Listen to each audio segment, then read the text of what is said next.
Aqui no nosso All News, vamos falar sobre um caso que está no Supremo Tribunal Federal e que também tem aí, traz um debate, uma discussão sobre a permanência de pessoas presas. É o caso do ex-diretor-geral da Polícia Rodoviária Federal, o Silvinei Vasquez. Ele está há 8 meses no presídio da Papuda. Ele acumula derrotas no gabinete do ministro do STF, Alexandre de Moraes, que já negou 2 pedidos de soltura. A defesa de Silvinei apresentou nos últimos dias uma nova petição, argumentando que a prisão por tempo indefinido é ilegal. Que essa prisão por um tempo indefinido ela é ilegal. Essas derrotas no STF acontecem em um inquérito sigiloso que investiga Silvinei por suposta interferência nas eleições de 2022. Ele é acusado de ter usado a estrutura da Polícia Rodoviária Federal para realizar blitz no segundo turno das eleições, com foco nos estados no Nordeste. A gente lembra bem, isso aconteceu no dia da eleição, um dia antes da eleição. Essas blitz foram realizadas principalmente no Nordeste brasileiro, dificultando as pessoas ou com o interesse de dificultar a ida dos eleitores às urnas, né? Que é esse que é o alvo da investigação. E aí ele está preso desde agosto de 2023.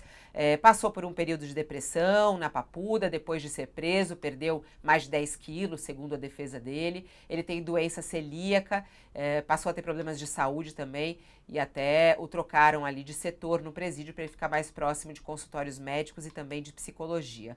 Vamos lá, professor Mairovit, vamos tentar entender aí de maneira bem objetiva essa situação. Dizem que a prisão por tempo indeterminado ela é ilegal. O que justifica ele ficar preso há 8 meses nesse inquérito?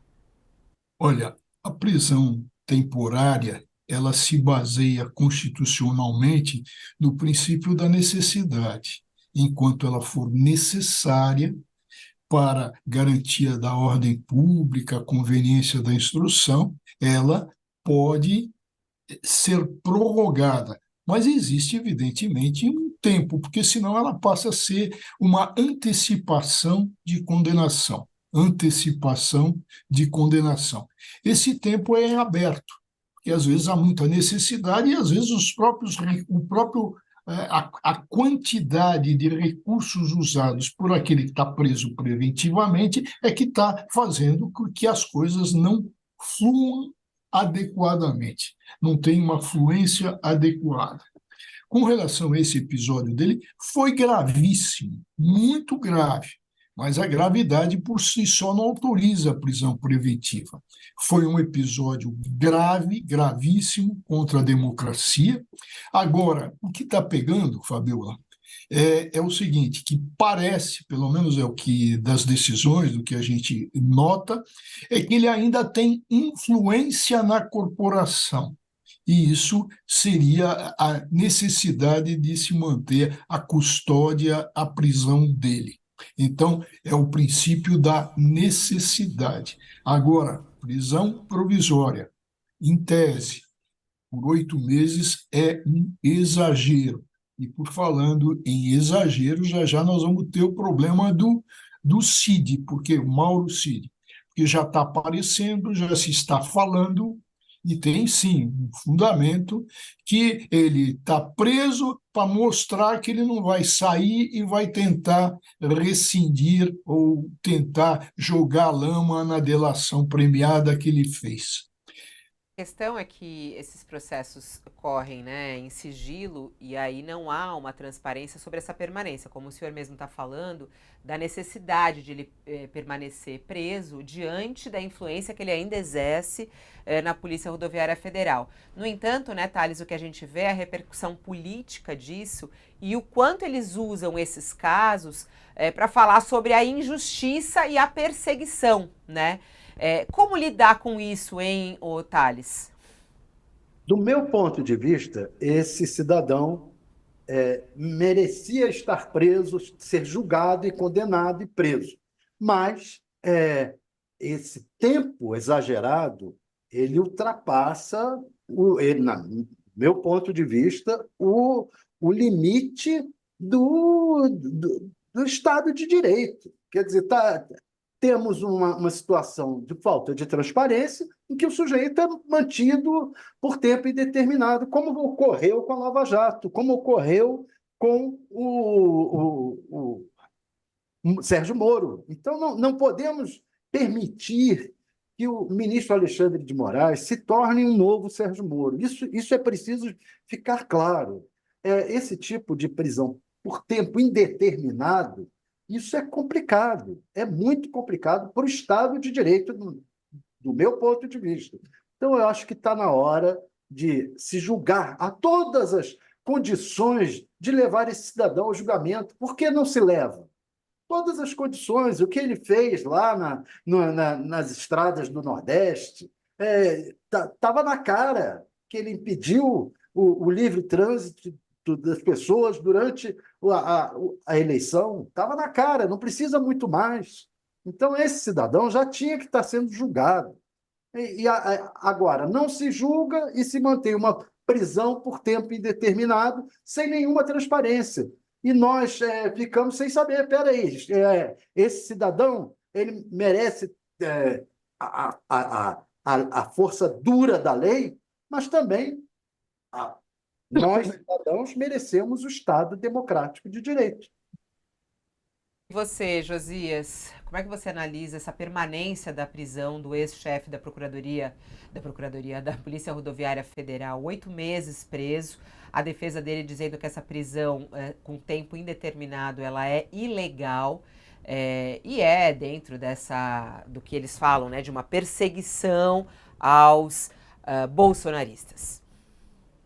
O Bolsonaro e o bolsonarismo eles já nem precisam se esforçar muito para colar no Alexandre de Moraes os mesmos rótulos que o Supremo grudou no Sérgio Moro. É um juiz superpoderoso que se autoconverte em xerife geral da República, concentra no seu gabinete alguns dos processos mais rumorosos do momento, processos de grande repercussão, e como que instrumentaliza o direito em busca dos resultados pretendidos. Então, tudo isso já está associado ao Alexandre de Moraes. E é o mesmo que se dizia que o Supremo, são os mesmos argumentos que o Supremo utilizou para anular sentenças do Sérgio Moro, para qualificar o Sérgio Moro como juiz suspeito. Essa prisão preventiva, ou temporária, evidentemente já está fora de prazo, né? Se havia, e as transgressões, os crimes cometidos pelo Silvinei Vasquez são muito claros, muito nítidos, as evidências reunidas pela Polícia Federal são eloquentes. Ele utilizou uma corporação, a Polícia Rodoviária Federal, para, na prática, interditar ônibus que transportavam eleitores em áreas, em zonas que, mapeadas previamente, foram aquelas onde o Lula, no primeiro turno, teve a maior quantidade de votos, na região Nordeste. Então, claramente, armou-se uma operação para retirar votos do Lula no dia da eleição em segundo turno. Obviamente, isso não é papel da Polícia Rodoviária Federal. Houve um crime, né?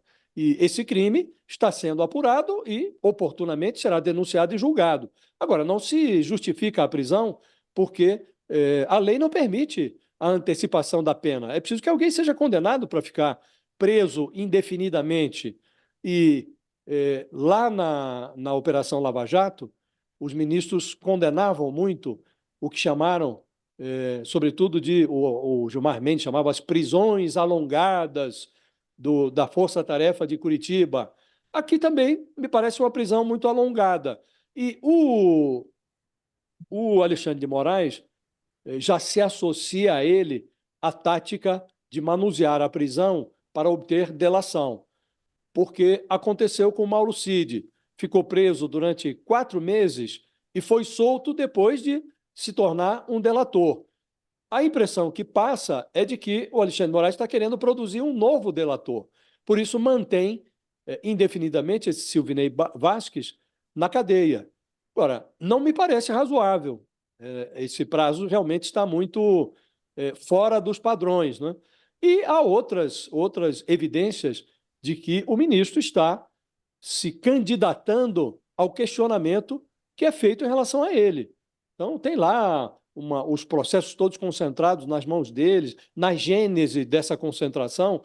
Há um processo que foi aberto sobre fake news em 2019, aberto pelo então presidente da Suprema Corte, o Dias Toffoli, e sem sorteio nenhum, jogou no colo do Alexandre de Moraes, escolheu o relator, e os processos foram sendo abertos subsequentemente e todos por conexão sendo transferidos para o Alexandre de Moraes. Processos sobre milícias digitais, processos sobre a tentativa de golpe, encaixou-se no processo das milícias digitais, no inquérito das milícias digitais, a questão das vacinas, que muitos avaliam que tinha que ter sorteado um outro ministro, não era para ficar na mão do Alexandre de Moraes. Então, são procedimentos que estimulam essa maledicência segundo a qual o Alexandre de Moraes está se comportando como um novo Sérgio Moro. E se o Supremo considerava inadequado o comportamento do Moro, não pode considerar razoável o do Alexandre de Moraes. Então, passa da hora de o Alexandre de Moraes, à medida que o ambiente político vai se descomprimindo, vamos saindo da câmara de descompressão, ele precisa voltar para o seu quadrado constitucional.